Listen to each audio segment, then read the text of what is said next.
ಎಲ್ಲರಿಗೂ ವಿಡಿಯೋ ಪಾಠಕ್ಕೆ ಸ್ವಾಗತಗಳು ಮಕ್ಕಳೇ. ತರಗತಿ 9 ವಿಷಯ ಕನ್ನಡ ಭಾಗ 1 ಮಕ್ಕಳೇ, ಈ ಒಂದು ಪಾಠವನ್ನು ಆರಂಭಿಸುವ ಮುನ್ನ ಕೆಲವೊಂದು ಮಾತುಗಳು ಮಕ್ಕಳೇ. ನಾವೆಲ್ಲರೂ ಗ್ರಾಮೀಣ ಭಾಗದಲ್ಲೇ ವಾಸವನ್ನು ಮಾಡುವವರು. ಹಳ್ಳಿಗೂ ಕೆಲವೊಂದು ಅನುಕೂಲಕ್ಕಾಗಿ ಅನೇಕ ಸೌಕರ್ಯಗಳನ್ನು ಮಾಡಿರಲಾಗುತ್ತದೆ ಮಕ್ಕಳೇ. ಅದು ಸರ್ಕಾರದ ವತಿಯಿಂದ ಆಗಿರ್ಬೋದು ಅಥವಾ ಊರಿನ ಮುಖಂಡರ ವತಿಯಿಂದ ಸಹ ಆಗಿರಬಹುದು. ನಿಮಗೆ ತಿಳಿದಿರುವ ನೋಡಿರುವ ಯಾವುದಾದರೂ ಸೌಲಭ್ಯಗಳನ್ನ ನಿಮಗೆ ತಿಳಿಸಿ ಮಕ್ಕಳೇ. ಎಸ್ ಮಕ್ಕಳೇ, ಅತಿ ಹೆಚ್ಚಾಗಿ ಹಳ್ಳಿಗಳಿಗೆ ಕುಡಿಯುವ ನೀರಿನ ವ್ಯವಸ್ಥೆ ಇರುತ್ತೆ, ದೇವಸ್ಥಾನಗಳಿರುತ್ತೆ, ಕೆರೆ ಕಟ್ಟೆಗಳು ಸಹ ಇದ್ದೇ ಇರುತ್ತವೆ ಮಕ್ಕಳೇ. ಎಸ್, ಈ ಒಂದು ಪಾಠದಲ್ಲಿ ಮಕ್ಕಳೇ ಒಬ್ಬ ಶೇಷಪ್ಪ ಎಂಬತಕ್ಕಂಥ ವ್ಯಕ್ತಿ, ಆತನಿಗೆ ಯಾವುದೇ ರೀತಿಯಾದಂಥ ಕುಟುಂಬ ಮತ್ತು ಯಾವುದೇ ರೀತಿಯಂಥ ಆಸ್ತಿ ಪಾಸ್ತಿ ಯಾವುದು ಸಹ ಇರುವುದಿಲ್ಲ. ಆ ಒಬ್ಬ ನಿರ್ಗತಿಕ ವ್ಯಕ್ತಿ ಯಾವ ರೀತಿ ಅರಳಿ ಕಟ್ಟೆಯನ್ನು ಕಟ್ಟಿದ ಎಂಬತಕ್ಕಂಥದ್ದೇ ಈ ಒಂದು ಪಾಠದ ತಿರುಳು ಮಕ್ಕಳೇ. ಬನ್ನಿ ಮಕ್ಕಳೇ, ಅರಳಿ ಕಟ್ಟೆ ಪಾಠ 2. ಈ ಒಂದು ಪಾಠದ ಲೇಖಕರು BGL ಸ್ವಾಮಿಯವರು ಮಕ್ಕಳೇ. ನಾವು BGL ಸ್ವಾಮಿಯವರ ಬಗ್ಗೆ ಕಿರುಪರಿಚಯವನ್ನು ನಾವು ಈಗ ಮಾಡಿಕೊಳ್ಳೋಣ. ಬನ್ನಿ ಮಕ್ಕಳೇ. ಎಸ್, ಲೇಖಕರು BGL ಸ್ವಾಮಿ. ಇವರ ಪೂರ್ಣ ಹೆಸರು ಬೆಂಗಳೂರು ಗುಂಡಪ್ಪ ಲಕ್ಷ್ಮೀನಾರಾಯಣ ಸ್ವಾಮಿ. ತಂದೆ ಹೆಸರಾಂತ ಕವಿ DV ಗುಂಡಪ್ಪ ಮಕ್ಕಳೇ. DV ಗುಂಡಪ್ಪ ಇವರ ಪರಿಚಯ ನಿಮಗೆ ಇದೆಯಾ ಮಕ್ಕಳೇ? ಎಸ್, ಇವರು ಬರೆದಿರ್ತಕ್ಕಂಥ ಪ್ರಮುಖವಾದಂಥ ಕೃತಿ ಎಂದರೆ ಮಂಕುತಿಮ್ಮನ ಕಗ್ಗ. ಇದು ಬಹಳ ಪ್ರಸಿದ್ಧವಾದ ಕೃತಿ ಮಕ್ಕಳೇ. ಎಸ್, BGL ಸ್ವಾಮಿಯವರ ಜನನ 1916, ಸ್ಥಳ ಬೆಂಗಳೂರು.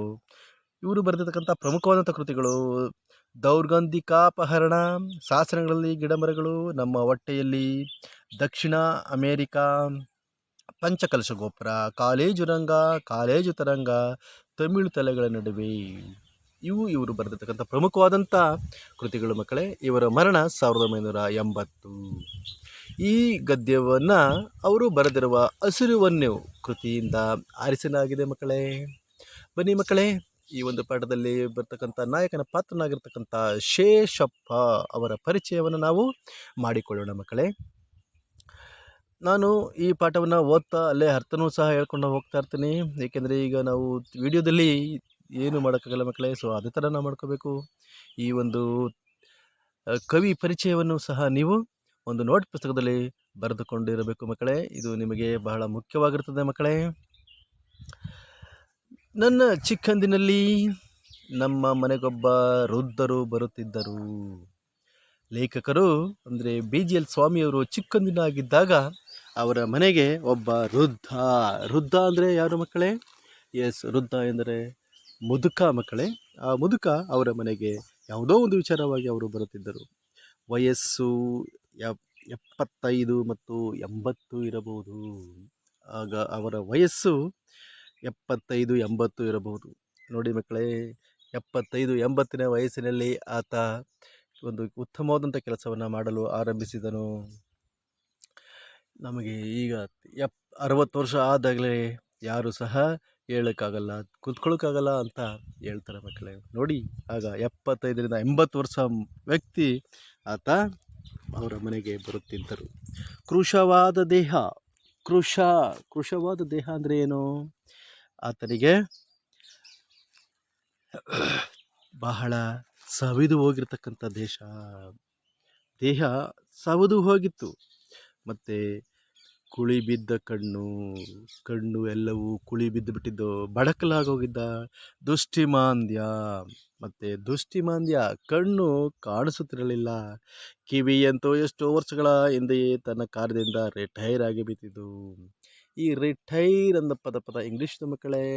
ಅಂದರೆ ತನ್ನ ಕೆಲಸದಿಂದ ನಿವೃತ್ತಿಯನ್ನು ಪಡೆದುಕೊಂಡಿತ್ತು. ಅಂದರೆ ಕಿವಿನೂ ಸಹ ಕೇಳಿಸ್ತಾರಲ್ಲ, ಕಿವಿ ಮೊದಲೇ ಡಮಾರ್ ಆಗಿಬಿಟ್ಟಿತ್ತು ಮಕ್ಕಳೇ. ಕೈಯೆಲ್ಲ ಕೋಲು ಹಿಡಿಯದೆ ಒಂದು ಹೆಜ್ಜೆ ಇಡುವಂತಿರಲಿಲ್ಲ. ಆತ ಹೋಗಬೇಕಾದ್ರೂ ಸಹ ಆತ ಕೈಯನ್ನು ವಾಕಿಂಗ್ ಸ್ಟಿಕ್ ತಗೊಂಡೇ ಸಹ ಮುಂದಕ್ಕೆ ಹೋಗಬೇಕಾಗಿತ್ತು. ಅಂದರೆ ಅದರರ್ಥ ಏನು ಮಕ್ಕಳೇ? ಎಸ್, ಆತನಿಗೆ ಕಣ್ಣು ಕೂಡ ಕಾಣಿಸ್ತಾ ಇರಲಿಲ್ಲ. ಮತ್ತು ಅವನು ನಿತ್ಯ ಭಿಕ್ಷೆಯಿಂದ ಜೀವನ. ಅವನ ಜೀವನವೂ ಸಹ ಭಿಕ್ಷೆಯನ್ನು ಆತ ಬೇಡಬೇಕಾಗಿತ್ತು. ಹಿಂದಿನ ಕಾಲದಲ್ಲಿ ಮಕ್ಕಳ ಭಿಕ್ಷೆಯನ್ನು ಬೇಡ್ತಾ ಇದ್ರು ಜಾಸ್ತಿ, ಆದರೆ ಈಗಿನ ಕಾಲದಲ್ಲಿ ಯಾರೂ ಸಹ ಅತಿ ಹೆಚ್ಚಾಗಿ ಭಿಕ್ಷೆಯನ್ನು ಬೇಡಂಗಿಲ್ಲ ಮಕ್ಕಳೇ. ಅನಾಥ, ಅವನ ಹೆಸರು ಶೇಷಪ್ಪ. ಅವರೊಬ್ಬ ಅನಾಥ. ಅನಾಥ ಅಂದರೆ ಯಾರು? ಅದು ಯಾರು ತಂದೆ ತಾಯಿಗಳು ಅಥವಾ ಮನೆ ಮಠ ಹೆಂಡತಿ ಯಾರೂ ಇಲ್ವೋ ಆತನನ್ನು ಅನಾಥ ಅಂತ ಹೇಳ್ತಾರೆ ಮಕ್ಕಳೇ. ಅವನ ಹೆಸರು ಶೇಷಪ್ಪ. ಅವನ ಹೆಸರೇ ಶೇಷಪ್ಪ. ಈತನಿಗೆ ಇದ್ದದ್ದು ಒಂದೇ ಒಂದು ಆಸೆ, ಉತ್ಕಟವಾದಂಥ ಆಸೆ. ಇದ್ದದ್ದು ಒಂದೇ ಆಸೆ. ನಮ್ಮೆಲ್ಲರಿಗೂ ಸಹ ಅನೇಕ ಆಸೆಗಳು. ಒಂದು ಆಸೆ ಆದರೆ ಇನ್ನೊಂದು ಆಸೆ, ಇನ್ನೊಂದು ಆಸೆಯಿಂದ ಜಾಸ್ತಿ ಹೆಚ್ಚು ಹೆಚ್ಚು ಬರ್ತವೆ ಮಕ್ಕಳೇ. ಆದರೆ ಆತನಿಗಿದ್ದು ಮಾತ್ರ ಒಂದೇ ಒಂದು ಮಹದಾಸೆ. ಉತ್ಕಟವಾದ ಆಸೆ ಅಂದರೆ ಮಹದಾಸೆ, ದೊಡ್ಡದಾದಂಥ ಆಸೆ. ಕಣ್ಣು ಮುಚ್ಚುವುದರೊಳಗಾಗಿ ನೆರವೇರಿಸಬೇಕೆಂಬ ಆಸೆ. ಅಂದರೆ ಅವನು ಸಾಯುವ ಮೊದಲು ಆ ಕೆಲಸವನ್ನು ಮಾಡಬೇಕು ಎಂಬತಕ್ಕಂಥ ಉತ್ಕಟವಾದಂಥ ಆಸೆ ಆತನಿಗೆ ಇತ್ತು. ಅಶ್ವತ್ಥ ಪ್ರತಿಷ್ಠೆಯಾದ ಮರಕ್ಕೊಂದು ಕಟ್ಟೆ ಕಟ್ಟುವುದು. ಆತ ಅಶ್ವತ್ಥ ಮರವನ್ನು ಪ್ರತಿಷ್ಠಾಪನೆ ಮಾಡುವುದು ಮತ್ತು ಅದಕ್ಕೊಂದು ಕಟ್ಟೆಯನ್ನು ಕಟ್ಟುವುದು ಆತನಿಗೆ ಬಹಳ ಮಹದಾಸೆ ಆಗಿತ್ತು ಮಕ್ಕಳೇ. ಈ ಎರಡು ಕರ್ತವ್ಯಗಳ ಹೊರೆ ಅವರ ಹೆಗಲ ಮೇಲೆ ಭಾರವಾಗಿ ಹೇರಿಕೊಂಡಿದ್ದು ಬಹಳ ತೊಂದರೆ ಕೊಡುತ್ತಿದ್ದವಂತೆ. ಈ ಒಂದು ಕೆಲಸವನ್ನು ಮಾಡಲಿಲ್ವಲ್ಲ ಅಂತ ಆತ ಮಲಗಿದ್ದಾಗಲೂ ಸಹ ನಿದ್ದೆ ಕೊಡದಿರ ಆತನಿಗೆ ತೊಂದರೆಯನ್ನು ಕೊಡ್ತಿದ್ದ ಮಕ್ಕಳೇ. ಮುಖ್ಯಾಂಶಗಳು ಮಕ್ಕಳೇ. ಕವಿ ಪರಿಚಯ ನಾವು ಮಾಡ್ಕೊಂಡ್ವಿ. ಊರಿಗೊಂದು ಅರಳಿಕಟ್ಟೆ